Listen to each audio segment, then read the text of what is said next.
مكملين كلامنا معاكم عن مصر القديمه، والنهارده هنتكلم عن الهويه المصريه. عشان كده النهارده تكون معانا الاستاذه عزه سليمان، الباحثه في الحضاره المصريه. استاذه عزه ازيك؟ اهلا بيكي. الحمد لله. دكتور عامله ايه؟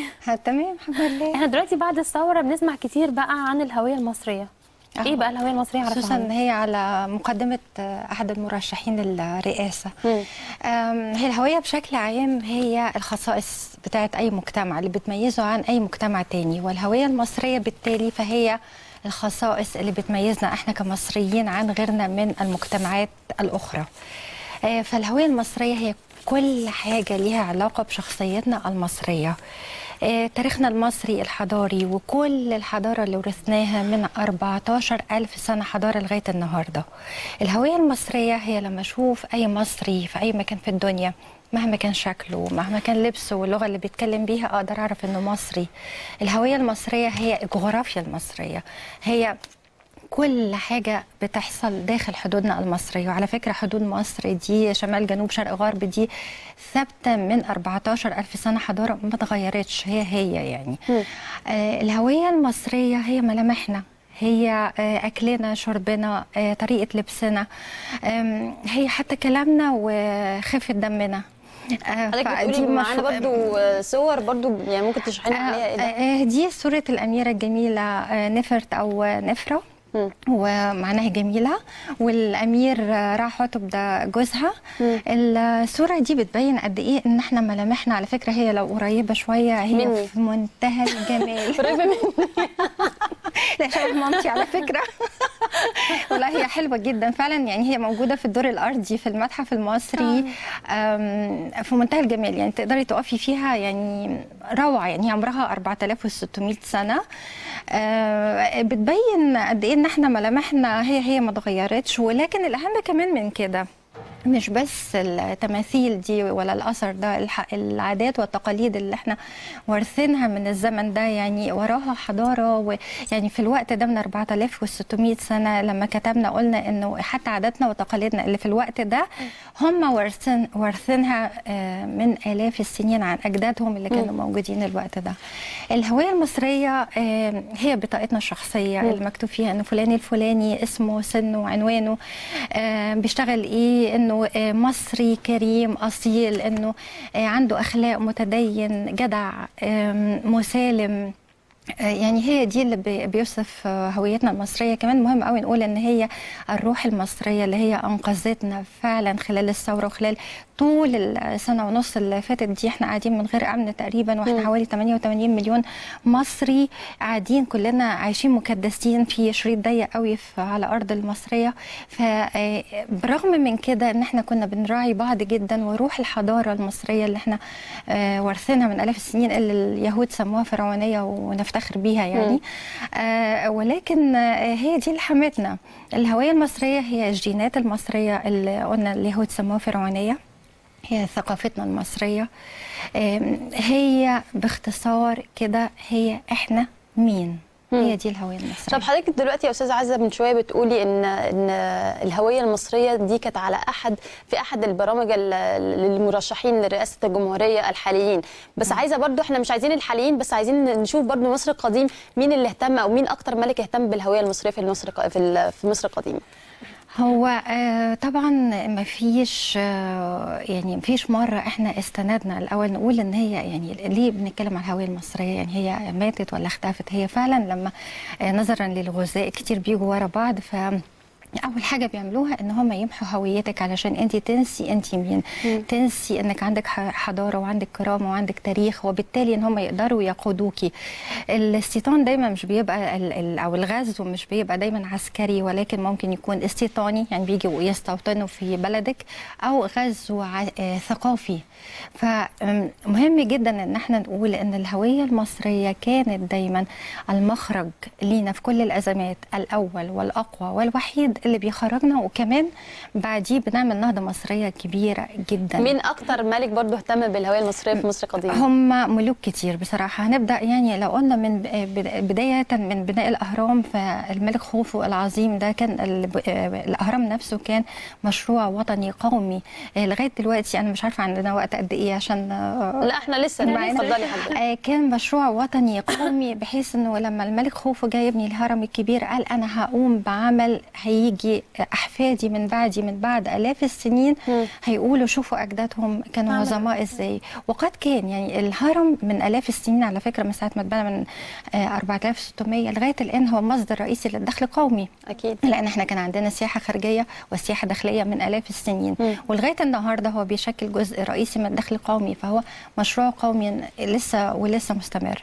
لو قدمنا قدام شويه يعني هنلاقي من 4000 سنه كان عندنا الملك العظيم أمنمحات الاول، هو كمان قدر يخرج من الازمه الكبيره قوي اللي هي من الثوره المصريه، وقدر ان هو يخلص من الازمه وينهض بمصر. وكمان احفاده من بعده سنوسرت الاول والثاني، واعظمهم كمان أمنمحات الثالث ده معنا صورته كمان، ده من يعني شوفي على حتى الجديه ونظرات وشه يعني ده من اعظم حكام مصر أمنمحات الثالث ده. هايل يعني.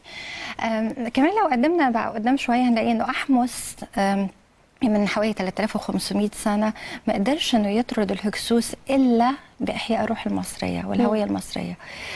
لو قدمنا شويه كمان هنلاقي انه الملك العظيم اللي سمي فرعون المجد والانتصار الملك رمسيس الثاني، كان برضو وهو صغير كان ده الملك رمسيس الثاني رائع طبعا. ده طبعا كنا عايشين في وقته رخاء كبير جدا، ومصر كانت قويه جدا في وقته عسكريا كمان.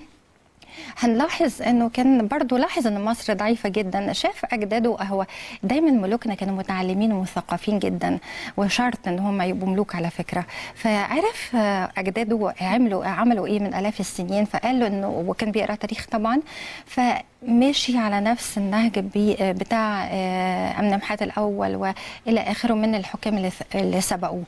هنقدم قدام شويه كمان من 600 سنة تقريبا باسماتيك الأول برضه عمل نفس الشيء، وقدر ان هو يخلص من احتلال الاشوريين ويحقق نهضه كبيره جدا.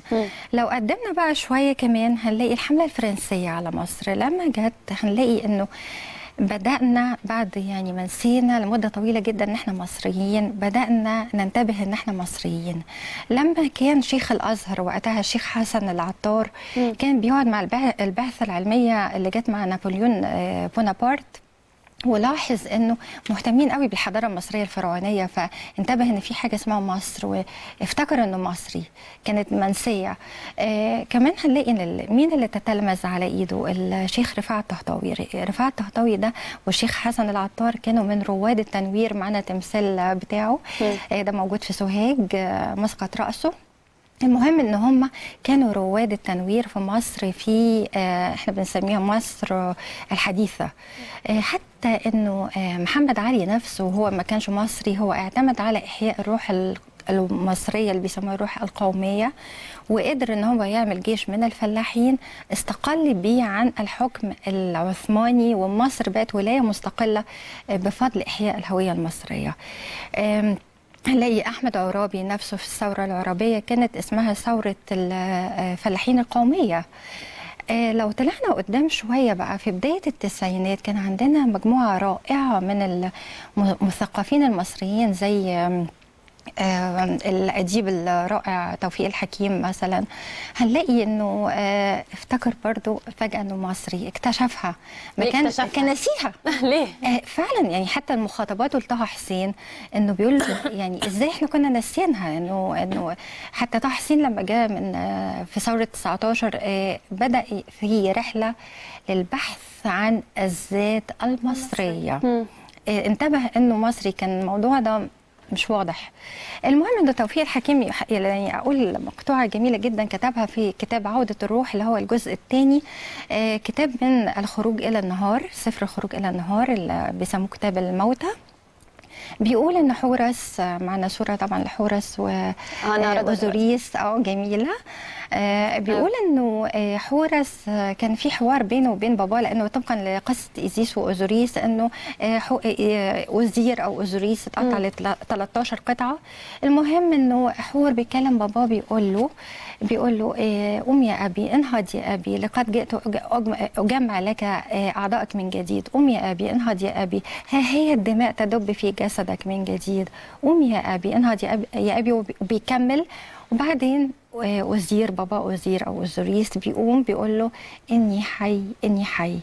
اوزوريس كان بالنسبه لنا في مصر بيمثل الموت وبيمثل الارض المصريه. ف توفيق الحكيم بيعلق بيقول وما حور أو حورس إلا شباب مصر.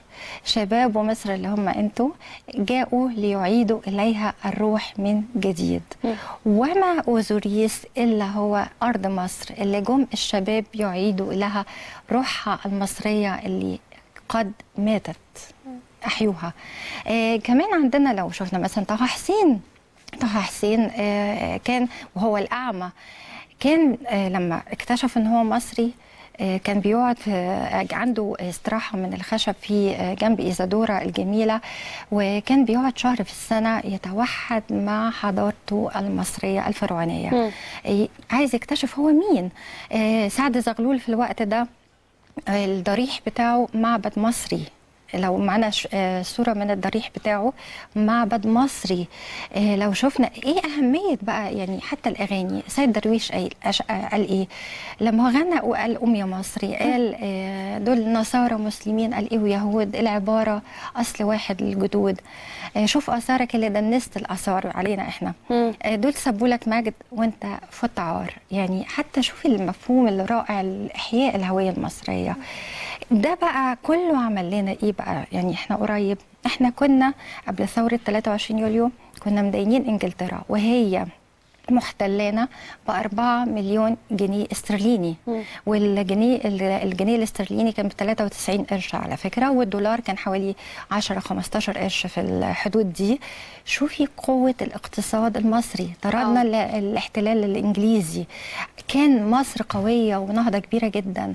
لو حضرتك بتتكلمي في حاجات مهمه جدا لازم احنا كلنا نبقى عارفينها، بس احنا عايزين برضو نفهم المشاهد احنا ايه هدفنا من كلامنا دلوقتي عن الهويه المصريه، ايه اللي هيوصلنا للهويه المصريه او كلامنا عن الهويه المصريه. هو اخر واحد بس عايزه اتكلم عليه السادات مؤخرا هو عاد لمصر هويتها المصريه وأعاد لمصر اسمها. أيام عبد الناصر اسم مصر اتمحى من الخريطة من الوجود، جاء السادات أعاد لها اسمها. طبعا كم الإنجازات اللي عملها السادات كبيرة جدا، منها أنه هو رجع سينا، ده أبسطها يعني.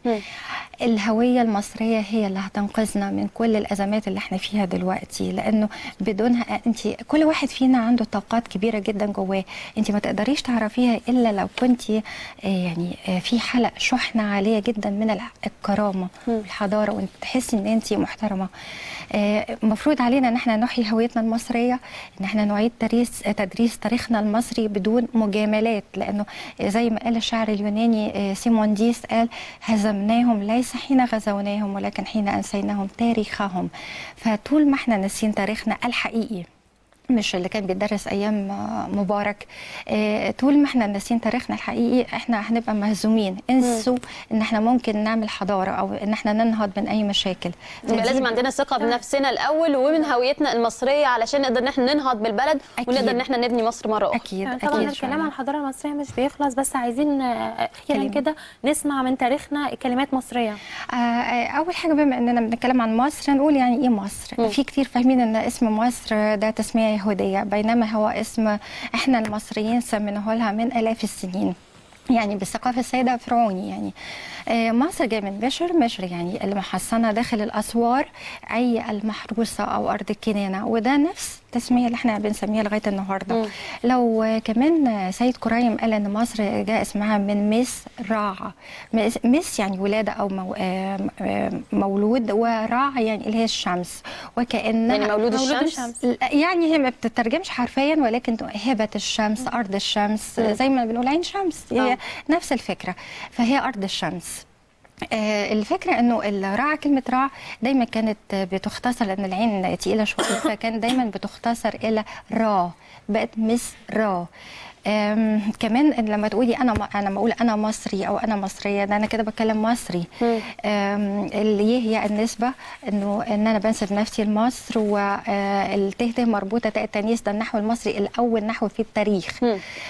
كمان لو قلت لك اديني شويه فول مدام ميسي حاج بيومي، يا حاج بيومي لازم. ده كله مصري. تمام. يعني بيقولوا طبعا الكلام عن الحضاره المصريه وعن هويتنا المصريه مش هيخلص ابدا مع حضرتك دكتوره عزه سليمان الباحثه في الحضاره المصريه. بنشكرك جدا لوجودك معانا النهارده، ونكمل ان شاء الله الاسابيع الجايه ان شاء الله. ميرسي جدا يا استاذه عزه. دلوقتي هنروح لفاصل، نرجع لكم مع نجمه اكس فاكتور شاميه، استنونا.